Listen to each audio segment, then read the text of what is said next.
Bonjour et bienvenue. Aujourd'hui, on va plonger dans un sujet super important pour la santé de nos compagnons à quatre pattes, les maladies rénales qui viennent de la génétique. Ça peut paraître un peu complexe, c'est vrai, mais c'est vraiment essentiel à comprendre. Alors, première idée reçue, les maladies rénales, c'est que pour les vieux animaux, non? Eh bien, pas du tout. En réalité, c'est beaucoup plus subtil que ça. Beaucoup de maladies très sérieuses peuvent toucher des animaux tout jeunes. Pourquoi? Parce que le problème est déjà là, inscrit dans leur gène, ou alors il y a eu un souci pendant leur développement. C'est exactement ce qu'on va décortiquer ensemble. Ok, première grande catégorie, les anomalies du développement. Qu'est-ce que ça veut dire? Eh bien, ça veut dire que parfois, dès le début, pendant la formation des reins, quelque chose ne se passe pas tout à fait comme prévu. Et ça, bien sûr, ça peut entraîner de gros problèmes, et ce, dès les premiers mois de vie. L'anomalie qu'on rencontre le plus souvent, c'est ce qu'on appelle la dysplasie rénale. Alors pour faire simple, imaginez que le rein est un mur. Normalement, les briques, ici les cellules du rein, sont bien alignées, bien organisées. Et bien avec la dysplasie, c'est comme si les briques avaient été posées n'importe comment. Le tissu est complètement désorganisé et du coup, le rein ne peut tout simplement pas faire son travail correctement. C'est vraiment un défaut de construction à la base. Et là, sans surprise, la génétique a son mot à dire. C'est même un facteur énorme. On voit très clairement que certaines races sont beaucoup plus prédisposées que d'autres. Regardez cette liste, du Lhasa Apso au Bouvier bernois, en passant par le Golden Retriever, ça montre bien à quel point il est crucial, surtout pour les éleveurs mais aussi pour les propriétaires, de bien connaître les risques liés à la race de leur animal. Pour y voir plus clair, comparons rapidement les trois grands types de problèmes de développement. On a la dysplasie, dont on vient de parler. Le rein est mal construit, désorganisé. Ensuite, il y a l'hypoplasie. Là, le rein est bien construit. Les néphrons sont normaux, mais il est juste trop petit. Il n'a pas atteint sa taille normale. Et enfin, le cas le plus extrême, la génésie.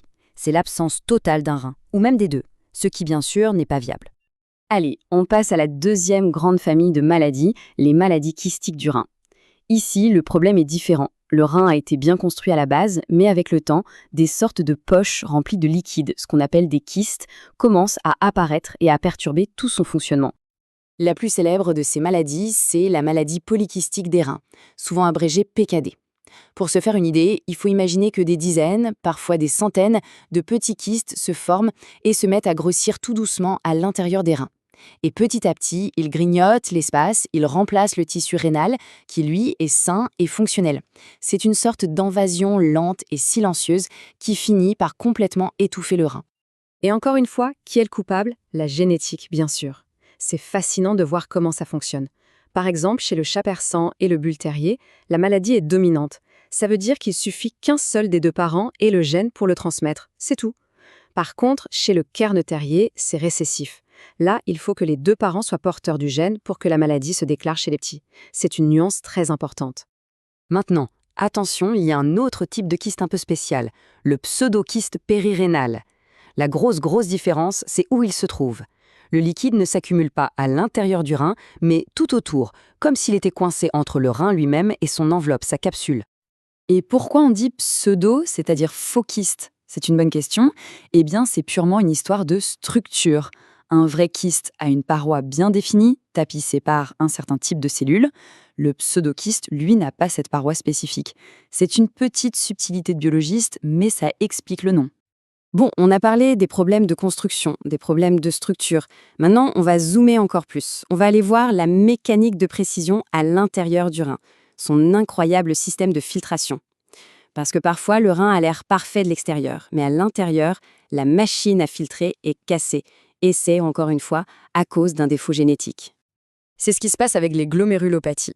Le nom est compliqué, mais l'idée est simple. Le problème se situe dans le glomérule, qui est en quelque sorte le filtre à café microscopique du rein. Le souci, c'est que le matériau de ce filtre, un certain type de collagène, est défectueux. Le résultat, c'est comme un filtre avec des trous trop grands. Il laisse passer des choses qu'il ne devrait pas, en particulier des protéines super importantes qui s'échappent dans les urines au lieu de rester dans le sang. Et on commence à avoir l'habitude, ce sont souvent les mêmes mécanismes en jeu. Des prédispositions de race très nettes, du cocker au bull terrier en passant par le samoyède ou le rottweiler, on voit que ces problèmes de filtration héréditaire peuvent toucher des chiens très différents. Un autre problème qui peut encrasser le système, c'est l'amyloïdose. Là, le filtre n'est pas forcément défectueux à la base. Le problème, c'est qu'une protéine anormale, l'amyloïde, vient se déposer et s'accumuler dans les reins.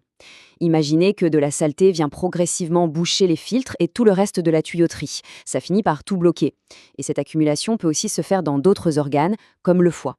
Les deux exemples les plus connus de cette forme familiale d'amyloïdose sont le Charpey, chez qui c'est souvent lié à un syndrome inflammatoire plus global, et le chat abyssin, une race où cette prédisposition génétique est malheureusement bien documentée.